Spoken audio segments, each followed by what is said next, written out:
वक्रतुंड महाकाय सूर्यकोटि समप्रभ निर्विघ्नं कुरु मे देव सर्वकार्येषु सर्वदा। गुरुर्ब्रह्मा गुरुर्विष्णु गुरुदेव महेश्वरः गुरु साक्षात् परब्रह्म तस्मै श्री गुरुवे नमः। श्री शिव महापुराण विद्येश्वर संहिता अथ पंचमोध्याय।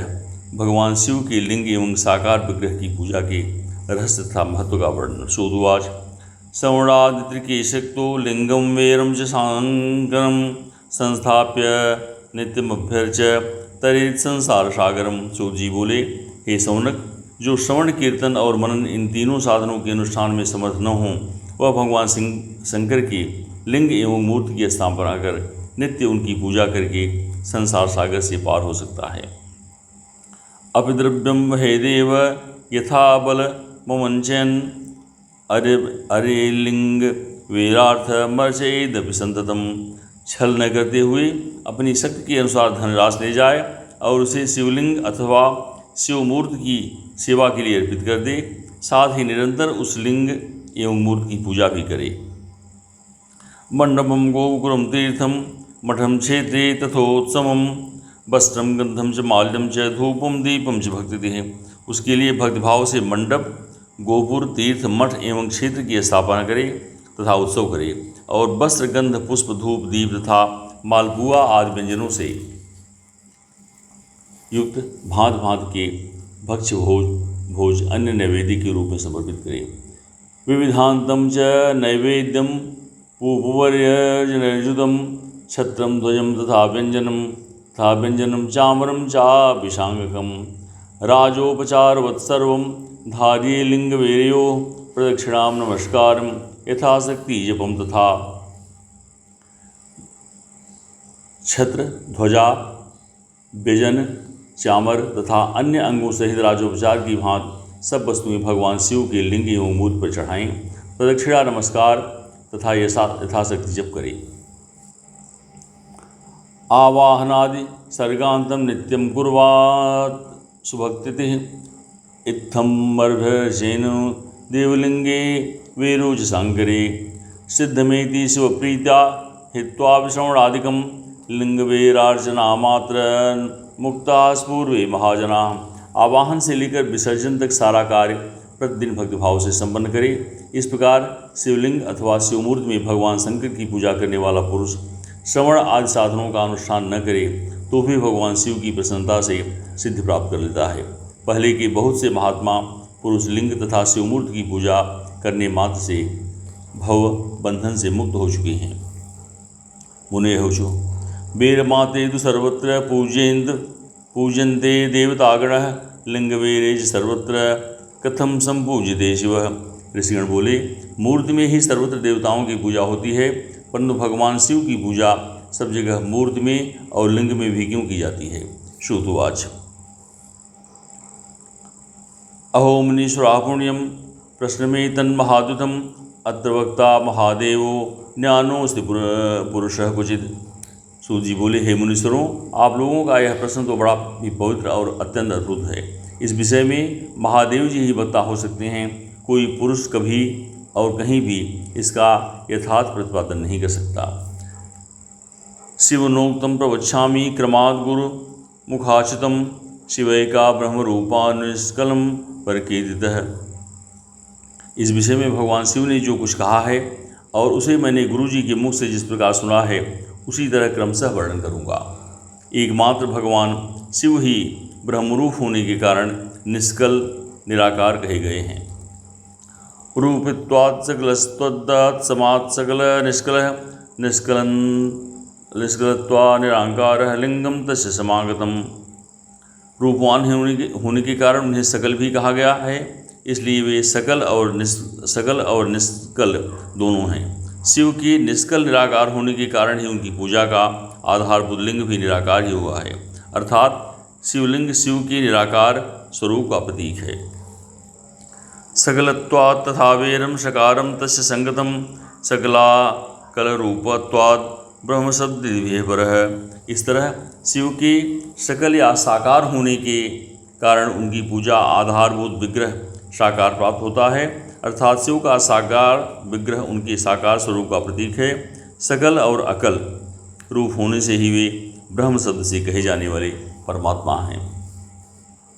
अबलिंगे च वेरे च नित्यमवर्चरेत जने अब्रह्मात्वादत्वेषां निष्कलत्वं नहि क्वचित्। यही कारण है कि सब लोग लिंग निराकार और मूर्त साकार दोनों में ही सदा भगवान शिव की पूजा करते हैं। शिव से भिन्न जो देवता हैं वे साक्षात ब्रह्म नहीं हैं, इसलिए कहीं भी उनके लिए निराकार लिंग नहीं उपलब्ध होता। तस्मात् ते निष्कले लिंगे नराध्यन्ते मनुष्यरेश्वरा अब्रह्मात्वाच जीवात्वाधान्ये देवतागणः तृष्णि सकल मात्रत्वाद् अर्चन्ते वेदमात्रके जीवन्तं शंकरान्येषां ब्रह्मत्वं शंकरस्य च वेदांतसार संसिद्धं प्रणवार्थे प्रकाशनात्। अतः सुरेश्वर आदि देवगण भी निष्कल लिंग में पूजित नहीं होते। सभी देवगण ब्रह्म न होने से अपितु सगुण जीव होने के कारण केवल मूर्त में ही पूजे जाते हैं। शंकर के अतिरिक्त अन्य देवों का जीवत्व और सदाशिव का ब्रह्मत्व वेदों के सारभूत उपनिषदों से सिद्ध होता है। वहाँ प्रणव के तत्वरूप से भगवान शिव का ही प्रतिपादन किया गया है। एवमेवा पुरात्पृष्टो मंदरे नंदकेश्वर सनत कुमार मुनिना ब्रह्मपुत्रेण धीमता। इस प्रकार पूर्व में मंदराचल पर्वत पर ज्ञानवान ब्रह्मपुत्र सनत कुमार मुनि ने नंदकेश्वर से प्रश्न किया था। सनत कुमार वाच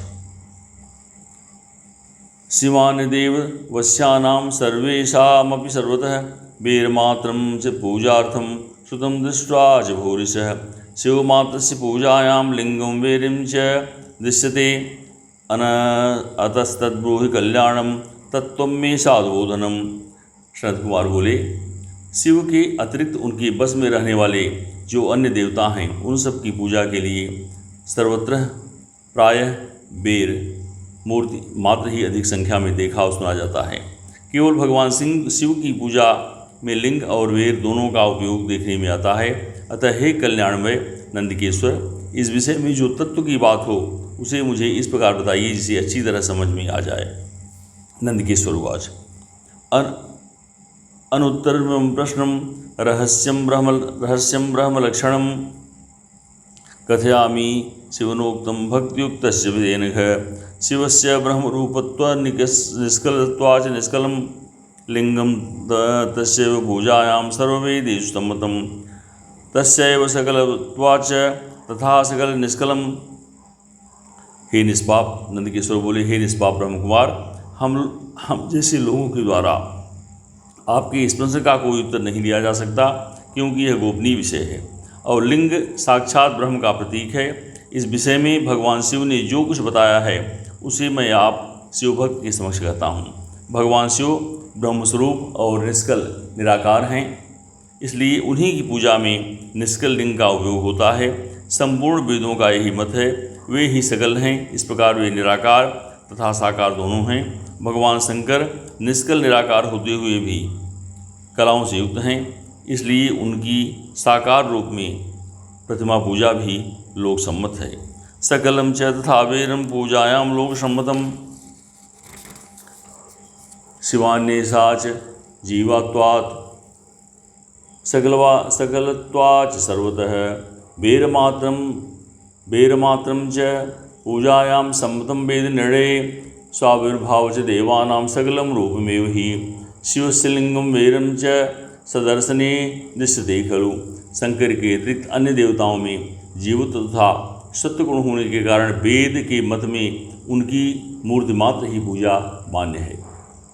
इस प्रकार उन देवताओं के आविर्भाव के समय उनका समग्र साकार रूप प्रकट होता है, जबकि भगवान सदाशिव के दर्शन में साकार और निराकार ज्योति दोनों की ही प्राप्ति होती है। सनत कुमार वाच उक्तम त्वया महाभाग लिंगवेर प्रचारणं शिवस्य च तदन्येषां विभज्य परमार्थतः तस्मात् तदेव परमं लिंगं वेरादिसंभवं श्रोतुमिच्छामि योगीन्द्र लिंगविर्भावलक्षणम्। हे महाभाग, आपने भगवान शिव तथा दूसरे देवताओं के लिंग पूजन में और बेर के प्रचार का जो रहस्य विभागपूर्वक बताया वह तथाद है, वह यथार्थ है। इसलिए लिंग और बेर की आदि उत्पत्ति का जो उत्तम वृत्तांत है उसी को मैं इसमें सुनना चाहता हूँ। हे योगेंद्र, लिंग की प्राकट्य रहस्य सूचित करने वाला प्रसंग मुझे सुनाइए। नंदिकेश्वर उवाच।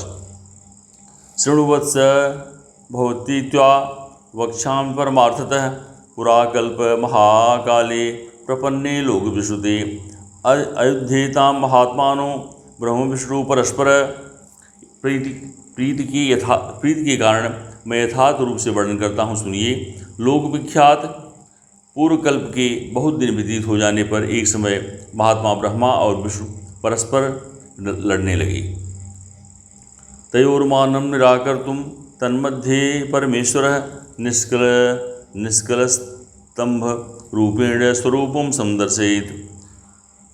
उन दोनों के अभिमान को मिटाने के लिए परमेश्वर ने उनके मध्य में निष्कल स्तंभ के रूप में अपना स्वरूप प्रकट किया।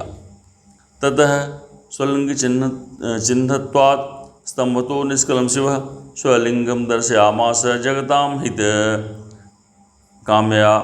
जगत का कल्याण करने की इच्छा से उस स्तंभ में निराकार परमेश्वर शिव ने अपने लिंग चिन्ह के कारण लिंग का आविर्भाव किया। तदा प्रभृति लोकेषु निष्कलं लिंगमैश्वरं सकलं च तथा वीरं शिवस्यैव प्रकल्पितम्।